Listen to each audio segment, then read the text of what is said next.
We're here today with Sheriff Wayne Ivey. Sheriff, thank you so much for your time. Oh, glad to. My My know pleasure. you're busy. More importantly, thank you for your service to our community, for your sacrifice, and to all your law enforcement for keeping us safe. Well, I tell everybody I'm surrounded by an amazing team, and I'm smart enough to stay out of their way. They do great stuff. So there's 1,500 members of this agency, and each of them, no matter what role they play, they are vital to our success. So we're blessed to have great community support, and that means the world to us. That's awesome. All right, well, I want to take a few minutes, just hear from you on how we can help make our community safer. Obviously, our nation's headlines get darker every day, it seems, specifically the Parkland shooting a couple of weeks ago. I know you've had some ideas on how we could help keep our schools safer. Specifically, I would love to hear from you on your plan called STOMP. Okay. The STOMP plan is one layer of our four-layer plan that we came up with. So the way I kind of frame it is it's kind of like a bulletproof vest. And I don't know how familiar you are with a bulletproof vest, but if you ever see a bulletproof vest, it's layer after layer after layer of material that when woven together becomes so strong that nothing can penetrate it. Well, that's kind of the plan we came up with for our schools. So as you look at the four-part plan, part one is education and awareness. Okay. And just about anything we do in our lives, education and awareness is going to be the key to success. Sure. And so our education awareness plan goes into not only making sure that our faculty and our teachers are trained on the 4 A's of survival, they're trained on what steps they need to take, what protocols they need to take in the event of a critical incident. It goes into how we train our kids. And I'll tell my age here a little bit, but when I was growing up, we did drills all the time for nuclear attacks, for tornadoes, everything else. And while, as a child you went, why are we doing this? You still understood the importance of doing it. And you had parents at home that were telling you, do what the teachers say, do what the principal's telling you to do. And so, part of our education awareness layer is making sure that our children not only understand what's taking place, but that we have drills in place, just like we do fire drills. We unfortunately, while it's a sad commentary on our society, we have to do these drills as well. And do you think that as a society, it's just kind of gotten darker? And like, for instance, it seems like we wouldn't have had to have those programs years ago. Oh, in your professional opinion, what do you think has changed? Oh, I can tell you in one word: parenting. And I'll go back to the other 3 layers, but you got me up on my soapbox now. Yeah. So, mine too. So this may be bad. Yeah. So society has unintentionally robbed parents of their ability to be parents. Parents today live in more fear of hearing a knock on the door from DCF than they do of hearing a knock on the door from one of us telling them their child's been arrested, or even worse, been killed in a car wreck or something of that nature. So, we started a program a few years ago called It's Time to Be a Parent Again. And I put it into very specific terms. I shouldn't have to be the chief law enforcement officer in your child's life. You are. Where I grew up at, my mom and dad were partners in raising their children.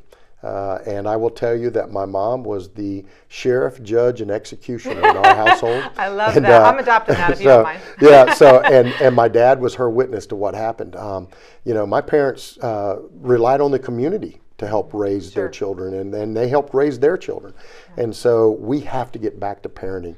I will tell you, the Bible's very clear: spare the rod, spoil the child. Yes, and it is. there is a certain emphasis that we need to put back in teaching children there's consequences for their actions. Sure. So, to go back to your original question, I'm sorry, you got me sidetracked there. The other 3 layers, one of those is hardening our schools.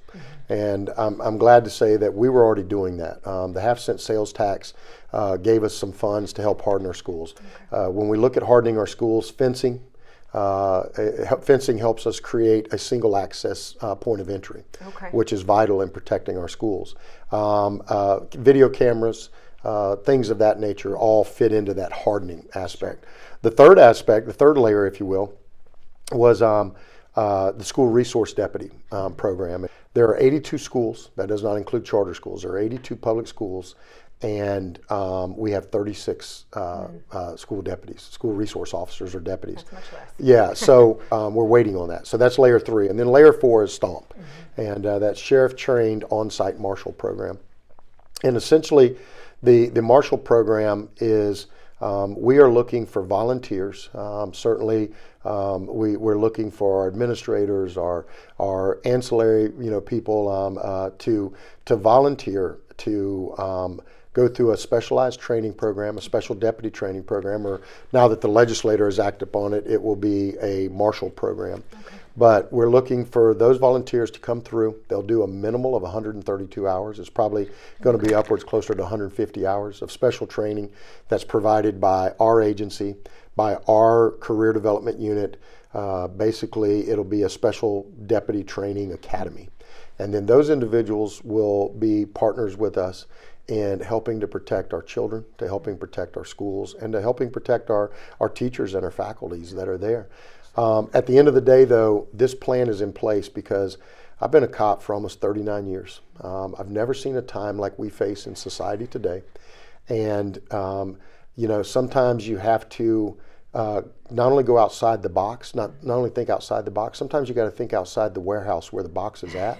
And this is one of those times where we have to look for every opportunity to protect what's really the most precious of citizens we have, our children. And so, to those people that say, I don't like this plan, I ask them to realize that we are taking the responsibility of protecting those schools, and we're also taking on the responsibility of making sure we're picking the right people to help us protect those kids. And I think when you look at it, it gives us the ability to immediately establish a deterrent to somebody thinking, because right now what happens is these active shooters, soft targets, you just hit it, they think they can walk on a school campus and not have to worry about somebody putting them online. We have to make sure that there's two factors in place. One, it serves as a deterrent so that you no longer think you're going on there and somebody's not going to be coming back after you. And two, to have the immediate ability to respond to a threat.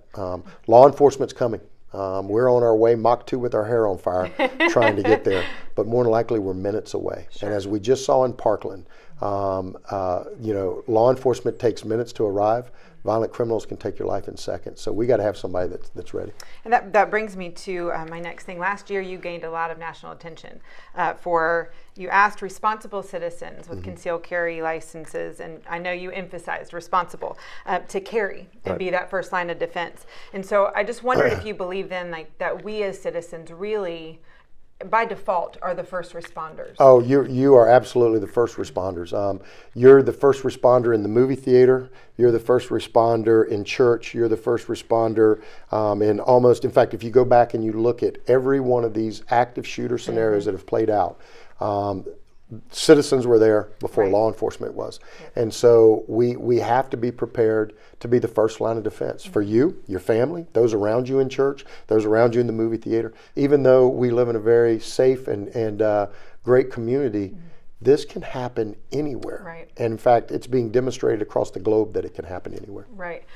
Yeah, I was thinking about that. We each have individual situations. So I'm a woman, I'm a local real estate agent. I go into vacant homes by myself. Absolutely. I meet people that I don't know. My husband is a pastor of a large church. We've had actual security issues where we've had to step up measures for that. And so what does that look like for us? What are you asking us to do, or specifically to help each other and ourselves? So to that, the first thing that I would say is don't wait for the emergency to happen to go into action. Go into action right now to save your life. And I'll use our churches as an example. We just, in the past, I'm going to say probably 6 months, maybe even sooner than that, we put on a church security team training so that our churches could send their security members to it. We put on this very detailed training, and everybody is very well aware of what's taking place. In fact, we had almost 300 people attend that training. So don't wait for the emergency to happen to go into action. Go into action right now to save your life. To that regard, and you talked about the videos that I'd done before, what I told people was to be prepared to defend themselves. If you're somebody that has a concealed carry, carry your gun with you to those places you legally can. But don't just stop there.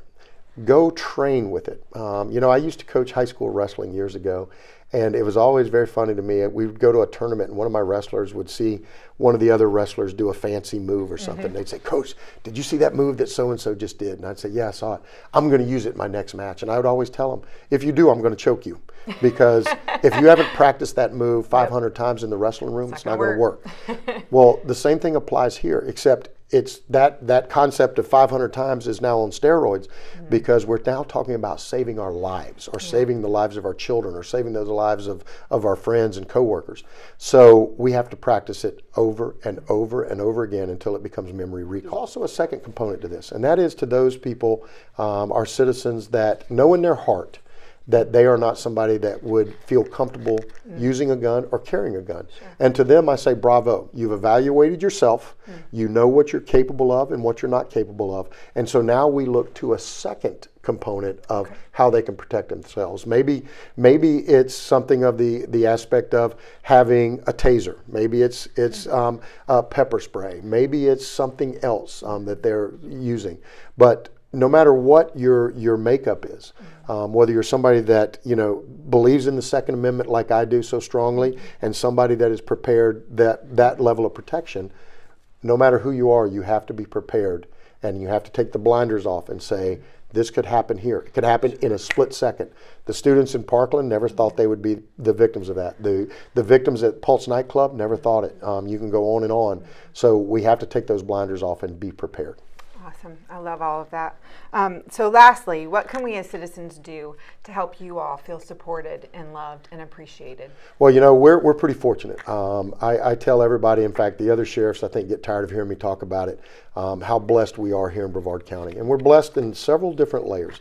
We're blessed in the aspect that, first and foremost, we have a community that has partnered with us to prevent crime. We have a community that loves, trusts, and protects us just as much as we love, trust, and protect them. And I will tell you, there is nothing better you could ever give us. And I like to use a couple examples when I'm talking about it. One of my favorites is one of our deputies stopped at a gas station down the south end of the county. And while they were stopped getting gas, one of our lady citizens stopped behind him, got out and said, "Officer, while you're pumping your gas, I'm gonna watch your back."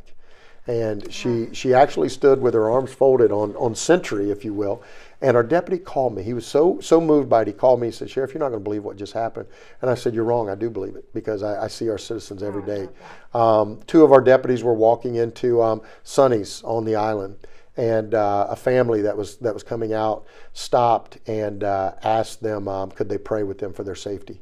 And these are things that impact you. You see bad things happening across the country, across the globe. You see where people all of a sudden thought it was okay to target law enforcement officers physically and verbally. We don't experience that here. We have business owners, we have churches, we have citizens that outreach to us every day to make sure that we're okay. And when I always say it takes a community to protect a community. And when everybody's protecting each other, it's probably going to be one of the safest communities around. Well, I sure love it. And I'm super grateful for your leadership. I do have one more thing. Sure, yeah, absolutely. I received this in the mail from you. It's the renewal for my pet license. Oh, yeah, so absolutely. Can we take care of that right now? We can. I'll get somebody right up here to take your money right now. Yeah, we'll get this taken care of. Yeah, we'll get this taken care of for you. Thank you so much for your time. No, I was glad to do it. Thank you. Thank you for doing it. Ivey.